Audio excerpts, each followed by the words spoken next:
You collect miles, you watch a little counter grow, and one day a screen says, "Free flight." It feels like winning. But the secret of airline miles is simple. The programs that run them are designed to make money even when planes struggle. They sell a private currency to banks and partners, make you chase tier labels, and use scarcity so you spend more than you planned. By the end of this video, you will understand how the game works and how to keep your travel intentional. Airline miles are not a gift for loyal behavior. They are a product that airlines mint and sell. Most miles are created when banks buy them in bulk for county-branded credit cards. Hotels, car rentals, and retailers buy them too. The airline delivers miles at a low cost and books cash today. The miles you earn become a liability the airline owes you later, but many expire, many are redeemed at low value, and redemption costs can be managed. That is why loyalty programs often earn more stable profit than flying seats from point A to point B. On your screen, miles look like money. But miles are not a stable currency. The program controls the exchange rate. It can change how many miles a seat costs tomorrow and call it dynamic pricing.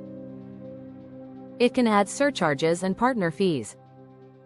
It can block the seats you really want on popular days and open them on random Tuesdays. If you think of miles as cash, you will be disappointed. If you think of miles as coupons that the program can rewrite, you will make better decisions. Your brain loves progress bars. Loyalty programs use tiers to turn ordinary travel into a quest. Silver, gold, platinum, emerald, diamond. The labels sound like identity.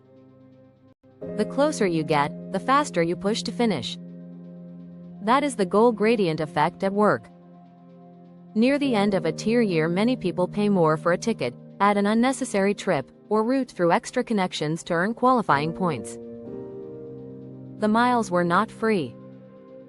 You bought them with time, money, and attention. The co-branded card is the main lever. The welcome bonus looks huge and the first year often feels easy. You spend to reach the threshold and watch the miles arrive in a big lump. That rush of progress can lead to a habit. You keep the card because it promises lounge visits, a free bag, or priority boarding. Meanwhile, you pay an annual fee and often higher interest if you ever carry a balance. The value of points collapses the moment you pay interest. If you revolve debt, the bank wins by a large margin and the miles are expensive decorations. Miles are created at low cost. When a bank buys 1 billion miles, the cost per mile is small. The bank then gives you miles for each dollar you spend and recovers the cost through interchange fees paid by merchants, annual fees, and interest. Everyone is playing with incentives that push you to spend more. It feels like a clever hack to pay with the right card. Sometimes it is. Often it is simply more spending with a story attached. Airlines also sell miles directly to you during promotions. The headline discount looks generous. But remember, you are prepaying for a currency whose value the seller controls. Buying miles only makes sense when you can immediately use them for a specific seat that gives clear value. Speculating on miles for future trips is a bet against the house. Redemption is where the program protects its margin. Many programs moved from fixed award charts to dynamic awards. A domestic seat that cost 15,000 miles last year might cost 23,000 today because the cash price rose. Some partners still publish saver levels, but those seats are limited and appear at odd hours.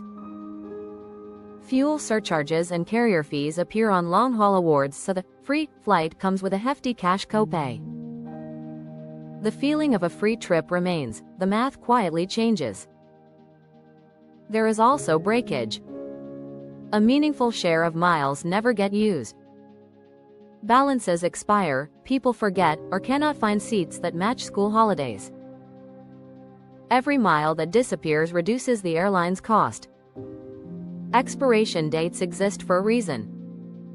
Your procrastination is part of the business model.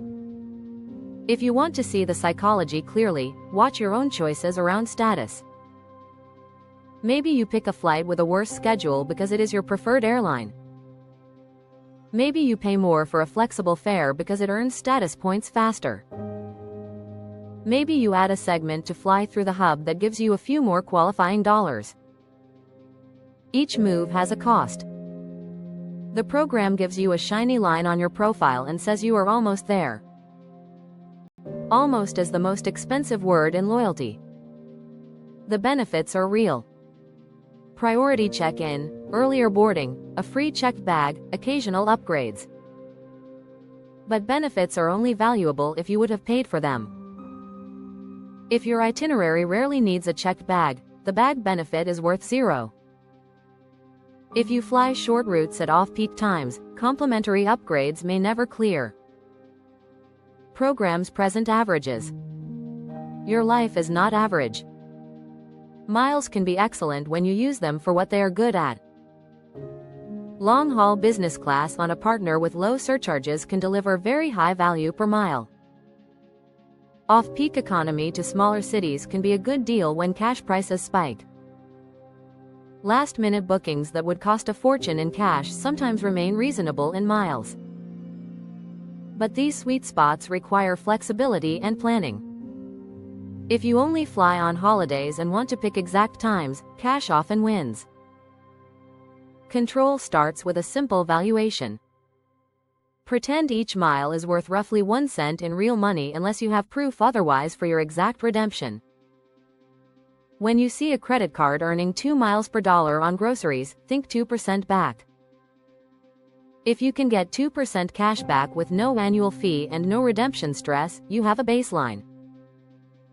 Points are only better when you can actually extract more value than simple cashback and when you always pay your balance in full. Next, set a rule to burn miles rather than hoard. Holding a large balance exposes you to devaluations. Programs change charts quietly. If you have a trip in mind within the next year, aim to use the miles you earn rather than building a dragon's hoard. Miles are like coupons that get weaker over time. Cash does not expire. Pick one primary alliance based on where you live and where you actually fly. Star Alliance, Oneworld, and SkyTeam cover most of the world. Splitting your travel and spend across too many programs leaves you silver nowhere.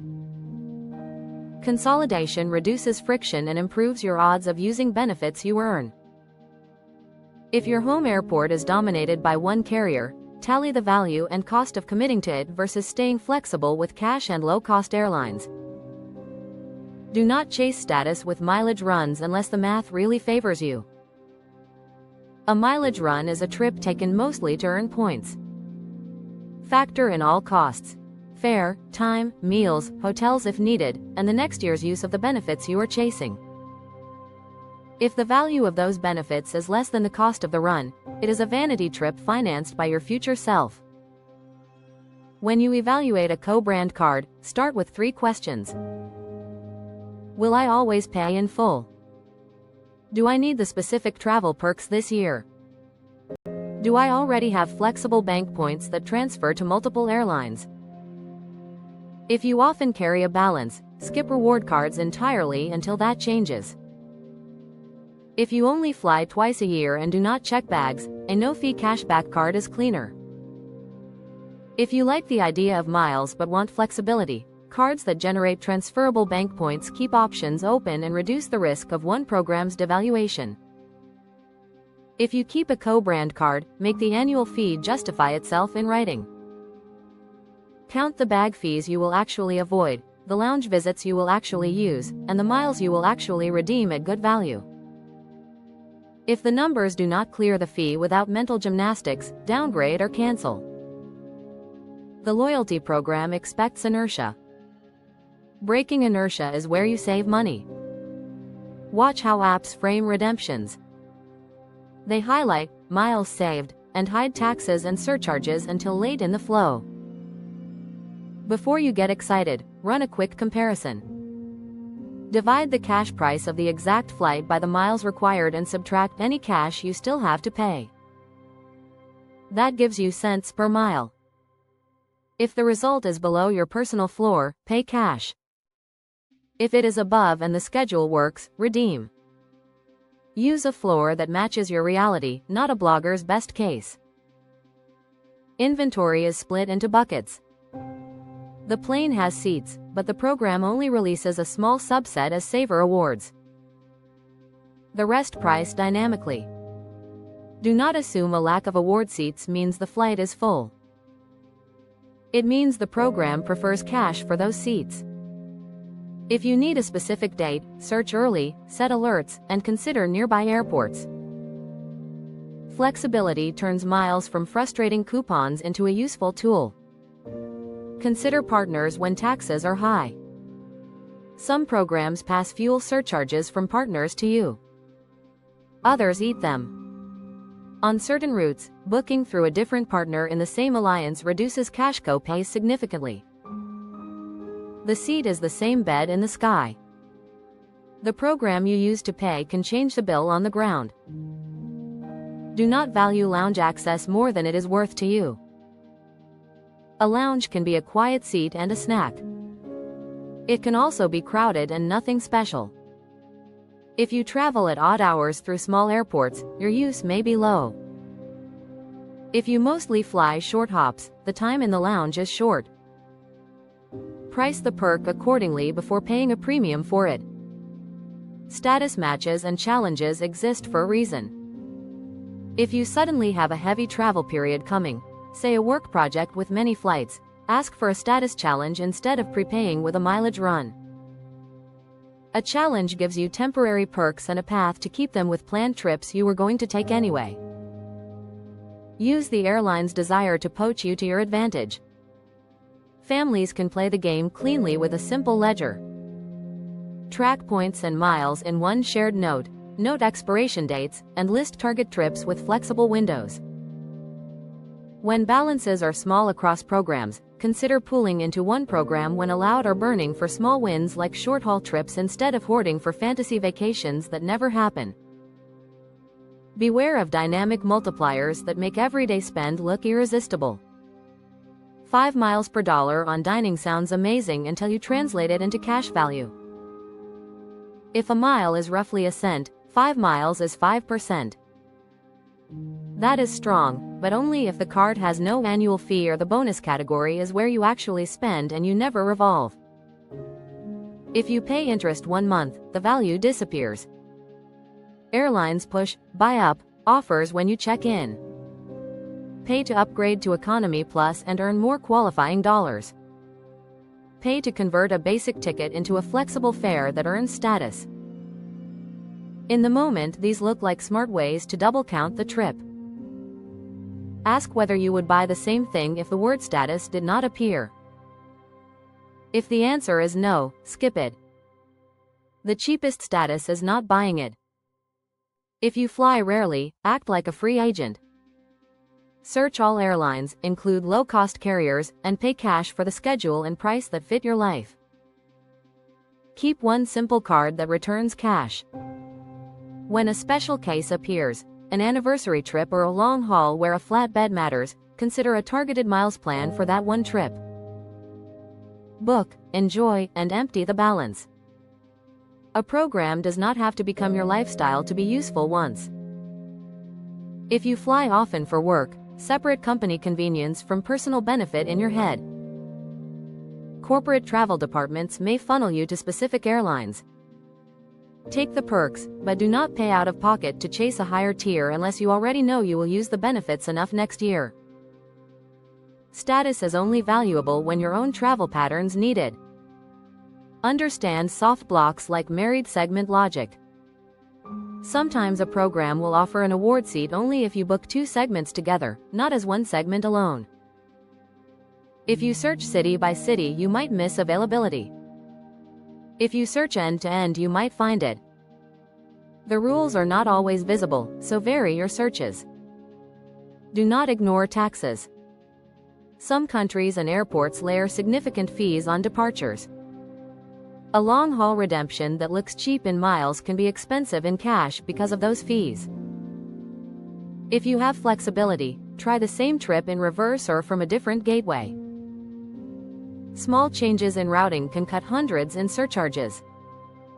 The strongest defense is to decide your travel before you open a loyalty app. Pick your destination range, your dates, and your schedule preferences. Then look for value. When you let the program suggest where to go because seats are available, you may take trips you would not have bought with cash.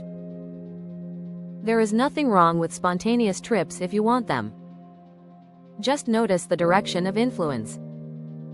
If you want a clean rule set that keeps you safe, use this. Always pay cards in full. Value miles conservatively unless you have a live redemption in hand. Burn miles within a year of earning when possible. Do not chase status without a spreadsheet that proves value. Use cash when the cents per mile are poor.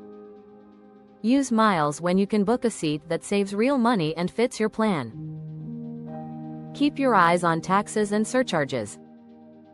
Prefer flexibility over hoarding. When you redeem, think like an optimizer for 5 minutes and a traveler for the rest. Set alerts for the flights you want. Check partners. Search one-ways instead of round trips because availability can differ. Be willing to fly out on miles and back on cash or the reverse. The goal is not to tell a perfect points story. The goal is to get where you want to go without overpaying. If a program devalues overnight and your dream trip doubles in price, do not let frustration push you into the sunk cost trap. Use the miles for something else or cash them out if the program allows. The money is already gone. Chasing old value with new spending adds injury to insult. There will always be another way to travel. A final note on identity. Programs try to make status part of who you are. That is why the app shows your tier beside your name and why boarding groups feel like castes. If that identity helps you navigate airports with less stress, great. If it makes you pay more than you should to protect a label, step back.